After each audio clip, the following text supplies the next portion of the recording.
Howdy, folks. Let me take you back for a second. 15 long years. People in Burkina Faso lived through darkness, waiting, hoping, and surviving on empty promises. 15 years of silence from Beijing, of feasibility studies that never turned into action, of villages uprooted without a single stone laid. And then, in a span of just 14 days, something happened that sent shockwaves across the world. New Delhi stepped in, signed a deal worth $24 billion, and pledged not 6, but 8,500 megawatts of power, complete with penalties for delays and real engineers on the ground. 15 years versus 14 days. That is the brutal contrast shaking Africa right now. For the people of Burkina Faso, this was not just another infrastructure announcement. It was the first flicker of real light after a generation spent in the dark. Farmers who watched their crops fail year after year, students who bent over books by candlelight, mothers walking miles every morning for a bucket of water. Suddenly they see bulldozers, turbines, and engineers who mean business. What Beijing promised on glossy PowerPoint slides since 2009. New Delhi committed with signatures and boots on the ground. And here's where the story turns shocking. If this mega dam succeeds, Burkina Faso will flip overnight from a dependent nation begging for power into the beating electrical heart of West Africa, capable of exporting energy to 6 neighbors. But if it fails, 15 years of disappointment could look like a warm-up for a much darker decade ahead. So, the question becomes, is this $24 billion gamble a miracle of African autonomy, or just another illusion that will collapse under global pressure? Stick with me, because what unfolds next will rattle the balance of power from Ouagadougou to Washington. For more than 2 decades, the story of energy in Burkina Faso was a story of waiting. It all began back in the year 2000, when officials from Ouagadougou and Beijing stood side by side to announce what was hailed as a historic partnership. China promised to deliver a 6,000 megawatt hydroelectric dam, a project valued at $7 billion, designed to light up the entire country and irrigate 2 million hectares of farmland. Villages were displaced, 50,000 hectares were cleared, environmental studies were drafted, and hope was carefully planted. On paper, the future looked bright, but reality unfolded differently. Deadline after deadline slipped away. In 2012, the feasibility study was extended. In 2015, the financing was suspended. In 2018, the evaluation was relaunched. And in 2020, the excuse of a global pandemic gave Beijing more time to stall. By 2023, the silence was complete. Banks stopped answering, ministries stopped sending updates, and ordinary citizens saw the so-called project of the century vanish into thin air. The consequences were devastating. Out in the countryside, farmers watched their fields dry up under relentless droughts. In Ouagadougou, students bent their backs over notebooks lit by flickering candles, praying the flame would last long enough to finish their studies. Businesses shut their doors after one too many prolonged blackouts, and women like Fatou from Gourcy walked 3 kilometers every morning just to fetch a bucket of water for her family. Every 2 years, her crops failed. For her, for countless others, the promised dam was not some symbol of prestige. It was the condition of survival. 15 years of promises left behind scars. And then, in a sudden move that nobody expected, Captain Ibrahim Traoré placed the dusty Chinese dossier on the table in front of Indian negotiators. He was not looking for another round of studies or diplomatic smiles. He wanted a real solution. What happened next was breathtaking in its speed. 14 days. That's all it took for New Delhi to sign on the dotted line. In just 2 weeks, India committed to an 8,500 megawatt megadam, a $24 billion package that included hard penalties for delays, technology transfers, and a construction plan that looked real instead of imaginary. Unlike Beijing's slideshows, India sent actual engineers into Burkina Faso. Technical teams stepped off the plane with blueprints and contracts that left little room for excuses. The contrast could not be sharper. 15 years of Chinese talk collapsed in the face of 2 weeks of Indian action. Where Beijing offered endless waiting, New Delhi offered urgency. Where China cultivated dependence, India promised empowerment through training and technology transfer. And this shift was not just about numbers. It was about dignity. For the first time, Burkinabe citizens saw foreign partners who treated them not as passive recipients, but as equals in building their own future. Local stories captured the turning tide. Fatou, the mother from Gorsi, told neighbors she could finally imagine watering her fields without fear of drought. Amadou, a taxi driver in Ouagadougou, explained that instead of watching his car batteries burn out from endless blackouts, his children might one day study under electric lights like children anywhere else. These stories spread quickly, transforming skepticism into cautious optimism. Then came the ripple effect. Workshops for young Burkinabe technicians were launched, training them in turbine management, grid systems, and new digital monitoring tools. Villagers who had once laughed bitterly about phantom projects now spoke of visible progress. They are really building. People whispered in the streets. The phrase spread like wildfire, and with it, a new sense of national confidence. For Burkina Faso, this was not just a construction project. It was a rewriting of history. 15 years of waiting ended with 14 days of decision. A cycle of dependence was broken, and a new chapter began. But with that chapter came a burning question. Could this momentum withstand the storm of global politics? In this unfolding drama, one figure towers above the rest: Captain Ibrahim Traoré. To many outsiders, he is a young leader of a small, landlocked nation. But within Burkina Faso, his decision to break away from 15 years of waiting and demand a concrete solution has turned him into a symbol of defiance and resolve. Traoré's role was not simply about signing a contract. He understood that electricity is not just power lines and turbines. It is sovereignty, dignity, and survival. By placing the Chinese proposal in front of Indian negotiators, he did something his predecessors had not dared. He shifted the leverage.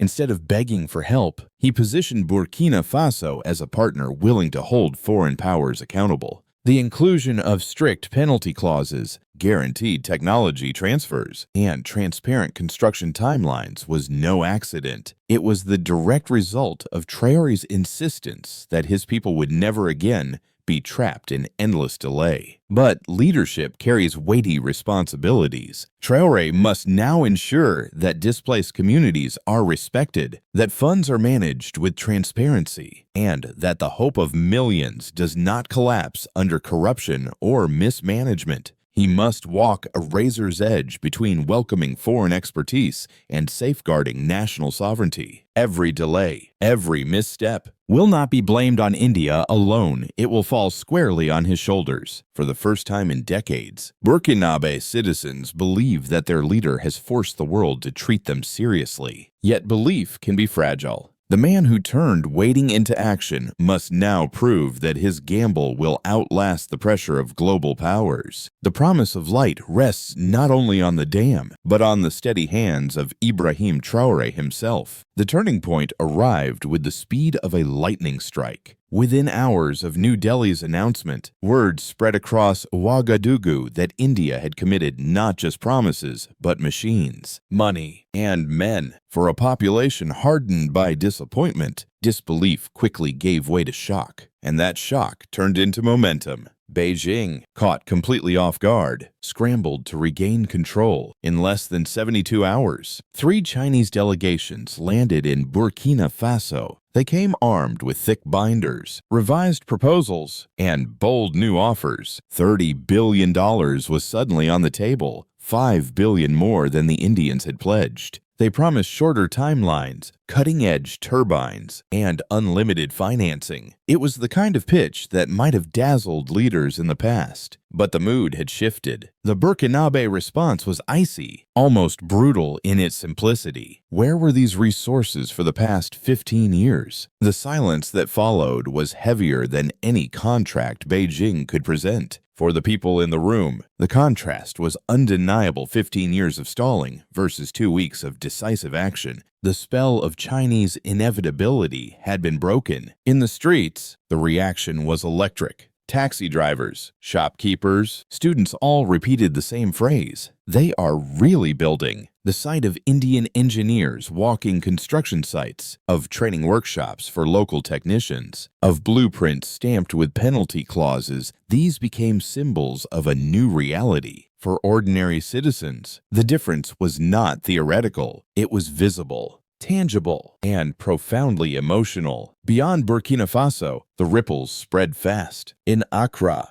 Lagos, and Nairobi, ministers requested meetings with Indian officials, eager to explore alternatives to Beijing's long-dominant model. Regional newspapers dubbed it the project of the century. Meanwhile, in Brussels, a leaked internal memo revealed deep anxiety about Africa's shifting energy balance. In Washington, analysts admitted a stark truth: the era of a continent with no real choices was over. The climax was not just about contracts or turbines, it was about perception. For the first time, Africa's heartbeat was no longer tied to Beijing's slow pulse. Instead, it raced with New Delhi's urgency. But could that rhythm endure the storms ahead? For all the excitement, the road forward is anything but smooth. A $24 billion megadam may promise salvation, but it also carries risks heavy enough to crush a fragile nation if mismanaged. The very scale of the project makes it both a beacon of hope and a potential trap. The first challenge is financial. Burkina Faso's entire economy is modest compared to the cost of this single project. Critics warn that even with phased payments and penalty clauses, the sheer size of the deal could entangle the country in long-term obligations. The promise of power could be shadowed by the fear of debt, a familiar story across the developing world. To succeed, Traoré's government must ensure that transparency and fiscal discipline prevail, or else risk turning empowerment into dependency under a different flag. The second challenge is environmental. A dam of this magnitude does not simply produce electricity, it transforms landscapes. Communities could face displacement, fertile land could be disrupted, and ecosystems could strain under redirected water flows. While India has pledged to use smart sensors and AI-driven water management, technology alone cannot erase the human cost of such upheaval. If local voices feel ignored, resentment could grow, threatening the very stability the project aims to secure. Then comes the geopolitical battlefield. Beijing, stung by humiliation, is unlikely to walk away quietly. Economic pressure, covert sabotage, and diplomatic maneuvering could all be deployed to slow or derail progress. Europe, too, may step in with new green standards that complicate electricity exports. In a world of competing powers, success will require navigating a minefield of international interests. Finally, the challenge within governance. The Burkinabe people have already suffered through 15 years of empty promises. Their patience has run out. Any sign of corruption, any unexplained delay, could ignite frustration and erode trust. This time, the cost of failure is not just financial, it is political and deeply personal. The dam is no longer just concrete and steel. It is a test of Burkina Faso's ability to govern itself under pressure. And the question looms large. Will this project unite the nation around a shared future or expose its deepest fractures? The ripple effects of the megadam extend far beyond turbines and transmission lines. For ordinary Burkinabe citizens, the project carries the weight of transformation on a deeply personal level. After years of waiting in darkness, the promise of steady electricity and reliable water is nothing short of revolutionary. Socially, the numbers speak volumes. 80,000 direct jobs during construction will feed families that have long struggled to make ends meet. Tens of thousands more will find employment in agriculture and industry once the power begins to flow. For women like Fatou, no longer forced to walk miles for water, the dam represents freedom and dignity. For students, the shift from studying by candlelight to studying under reliable electric lamps is the difference between despair and opportunity. Each kilowatt becomes not just energy, but a lifeline for education, health, and family stability. Economically, the consequences are even broader. $2 billion of the project is dedicated to industrial zones, foundries, steelworks, and data centers that could lift Burkina Faso from an exporter of raw materials to a manufacturer of finished goods. Aluminum processed locally, steel forged within the country, digital industries powered by cheap electricity. These represent structural change, not just temporary growth. It means more value retained at home, less dependency on imports, and a stronger foundation for national sovereignty. Politically, the dam could redefine Ibrahim Traoré's leadership. If the project delivers, he will be remembered as the man who broke the cycle of waiting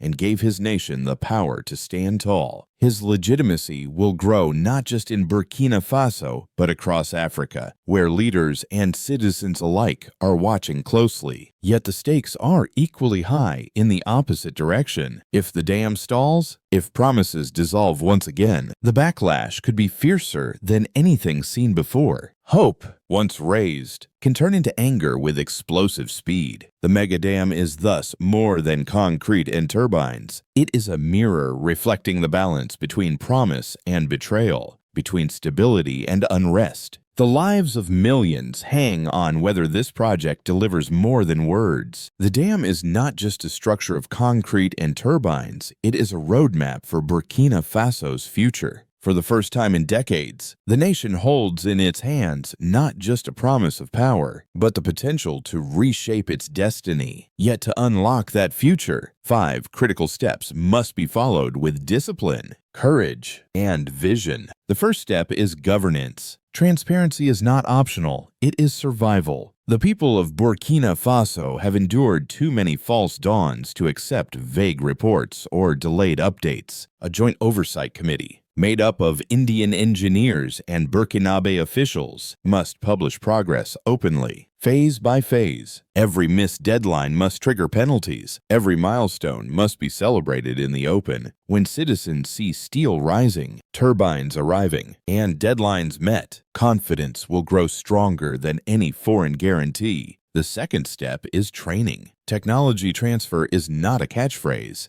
It is the lifeline of independence. Burkina Faso must ensure that every turbine installed becomes a classroom, every blueprint an opportunity for young engineers to learn. Technical institutes in Ouagadougou and key provinces should host hundreds of students each year, preparing a generation to not only operate but also replicate such projects. In 10 years, the country should be able to design and maintain its own mega projects, free from foreign dependence. The third step is regional integration. $4 billion of the deal is set aside for interconnections, linking Burkina Faso's grid to neighbors like Ghana, Mali, and Niger. This is not just an engineering task, it is a geopolitical strategy. When electricity flows across borders, economies become intertwined. Stability grows from mutual dependence. A Burkina Faso that exports power is no longer landlocked. It is the beating heart of a regional system. That shift could insulate the nation from isolation and turn energy into a diplomatic weapon of unity. The fourth step is environmental stewardship. A project of this magnitude can heal or harm depending on how it is managed. Smart sensors, AI-driven flood predictions, and careful water flow balancing must be implemented from day one. But beyond the technology lies trust. Communities displaced or affected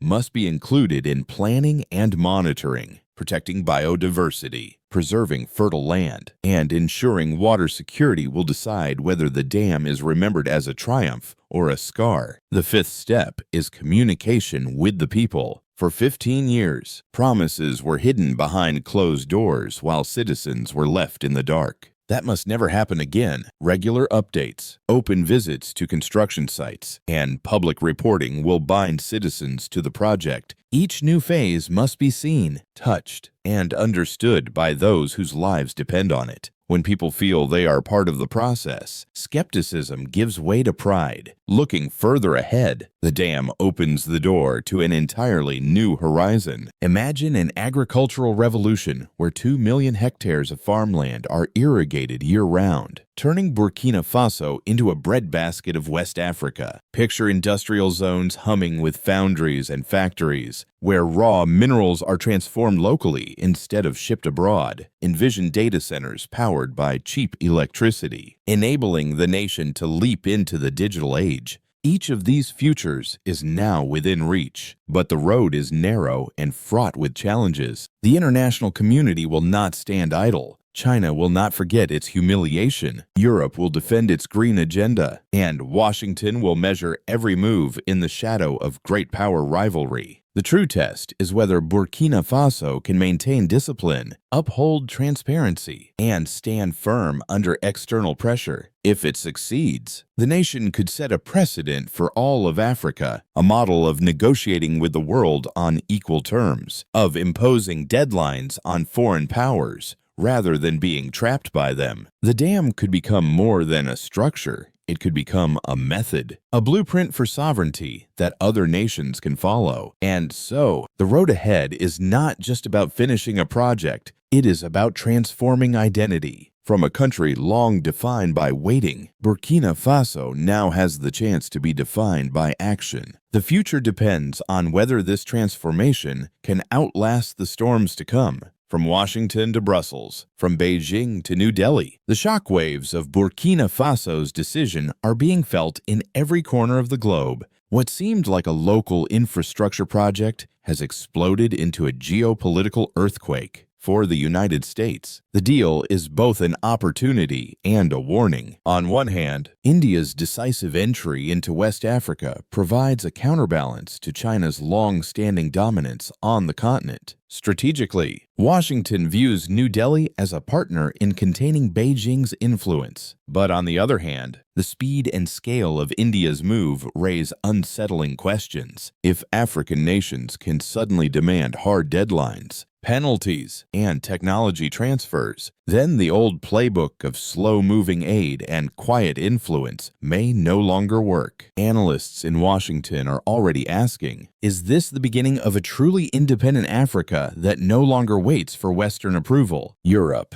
meanwhile, faces a dilemma. Brussels has staked its future on a green energy agenda, but the rise of a massive hydroelectric hub in West Africa threatens to shift markets and challenge Europe's role as an energy model. Leaked memos reveal a nervousness that African nations might bypass European standards altogether, forging their own path with Indian technology. For China, the humiliation is sharper. 15 years of promises dissolved in 2 weeks of Indian action. Beijing's weapon of choice delay has backfired. What was once a monopoly now looks like vulnerability. The struggle for influence in Africa has entered a new phase, and China must scramble to defend ground it thought was secure. Globally, the message is clear. The dam is not just about electricity, it is about leverage. Burkina Faso has forced the world to see Africa not as a passive stage, but as an active player, and that shift is as electrifying as the power the turbines will soon produce.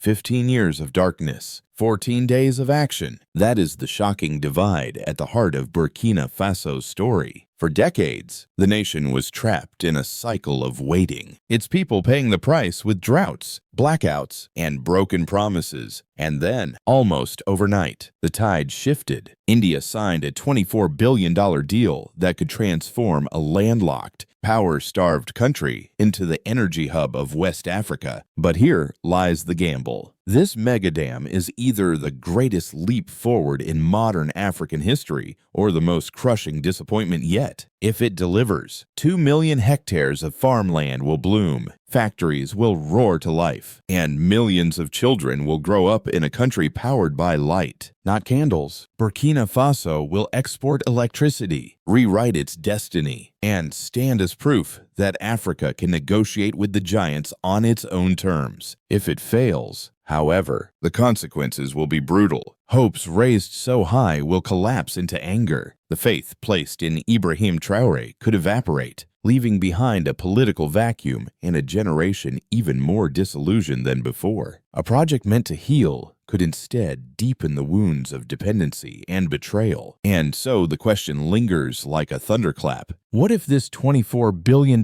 gamble does not just power Africa's future, but determines whether the continent stands or falls in the global order? This is more than a dam. It is a mirror of Africa's courage, its struggle, and its fight to seize destiny from the hands of others. So I ask you directly, do you believe Ibrahim Traoré can shock the world again? Share your thoughts, challenge the narrative, and join the debate, because the future of Africa's power may depend on voices like yours.